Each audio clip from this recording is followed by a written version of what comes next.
Alléluia, Alléluia, Alléluia, Alléluia, Alléluia, Alléluia. Je vous enverrai l'Esprit de vérité, dit le Seigneur.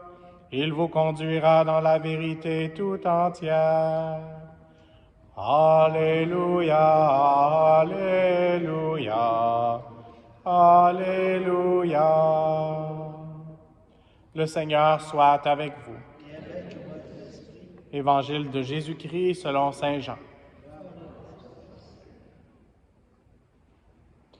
En ce temps-là, Jésus disait à ses disciples, « Je m'en vais maintenant auprès de celui qui m'a envoyé, et aucun de vous ne me demande « Où vas-tu » Mais parce que je vous dis cela, la tristesse remplit votre cœur. Pourtant, je vous dis la vérité, il vaut mieux pour vous que je m'en aille, car si je ne m'en vais pas, le défenseur ne viendra pas à vous. Mais si je pars, je vous l'enverrai. Quand il viendra, il établira la culpabilité du monde en matière de péché, de justice et de jugement. En matière de péché, puisqu'on ne croit pas en moi. En matière de justice, puisque je m'en vais auprès du Père et que vous ne me verrez plus. En matière de jugement, puisque déjà le prince de ce monde est jugé. Acclamons la parole de Dieu.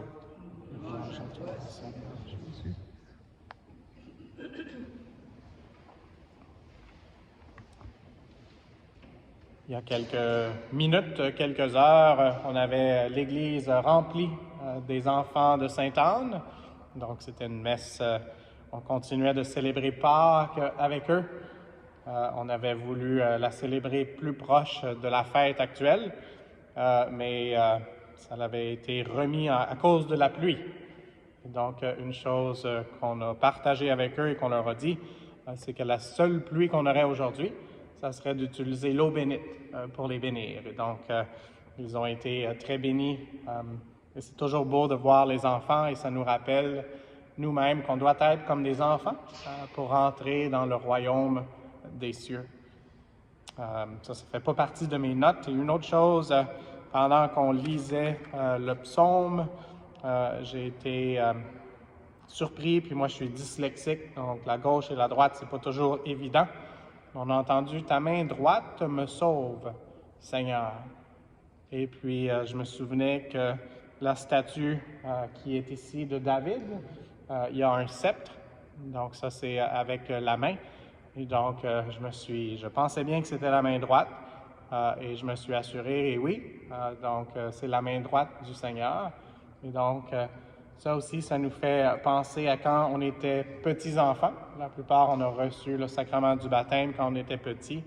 Et à ce moment-là, même si on avait peu de coordination de nos membres, probablement, on est devenu prêtre, prophète et roi. Et donc, le roi David tient dans sa main le sceptre de l'autorité.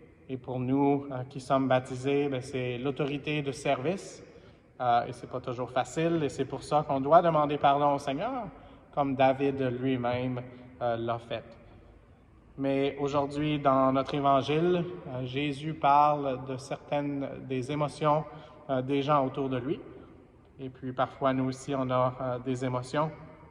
Donc, Jésus dit, « Parce que je vous dis cela, la tristesse remplit votre cœur. » Et c'est très différent de comment on a terminé la première lecture et la dernière ligne de la première lecture, ou les quelques dernières lignes, c'était « Puis il fit monter chez lui Paul et Silas, il fit préparer la table, et avec toute sa maison, il laissa déborder sa joie de croire en Dieu. » Et donc, lui-même, juste avant ça, avait eu la tentation de se donner la mort.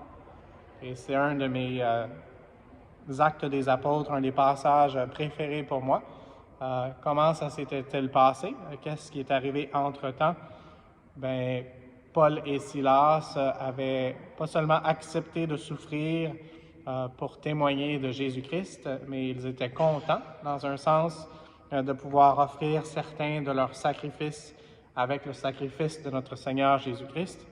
Et puis, après avoir été roués de coups, quand ils n'étaient pas en bonne shape, comme on dirait, même si physiquement ils étaient affectés, leur esprit et leur cœur étaient complètement en lien avec Dieu lui-même, en communion avec lui, tellement que vers le milieu de la nuit, je lis encore notre écriture d'aujourd'hui, Paul et Silas priaient et chantaient les louanges de Dieu. Et donc, le Seigneur veut nous aider. Et peut-être qu'il y a des gens ici qui ont de la tristesse en ce moment, mais on a chanté l'Alléluia dans notre chant d'ouverture. On l'a chanté aussi pour honorer l'Évangile. Et puis, on doit demander au Seigneur de nous aider. Et même en fin de semaine, on parlait de la joie du Seigneur, puis notre joie qui doit être complète. Et donc, prions les uns pour les autres pour qu'on puisse avoir la joie de l'Évangile. C'est un des documents du pape François aussi. Pour ceux qui se souviennent, c'est aussi la phrase qu'a décidé d'essayer d'accomplir Monseigneur Christian Riesbeck, donc celui qui est maintenant l'évêque de Saint-Jean au Nouveau-Brunswick, qui est un confrère avec moi, avec les Compagnons de la Croix.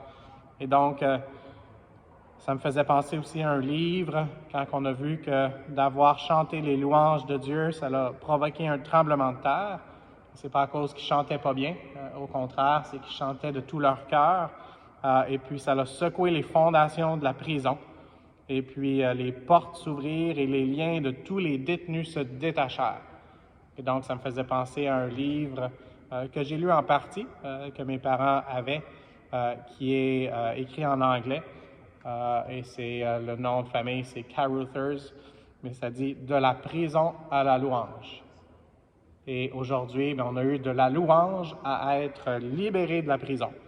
Et donc, demandons au Seigneur de nous aider, nous aussi, à chanter de tout notre cœur pour qu'on puisse être libérés de ce qui sont nos entraves, pour pouvoir vraiment prier le Seigneur dans la spontanéité, dans l'innocence aussi, comme les enfants de Dieu que nous sommes, de pouvoir déborder de joie.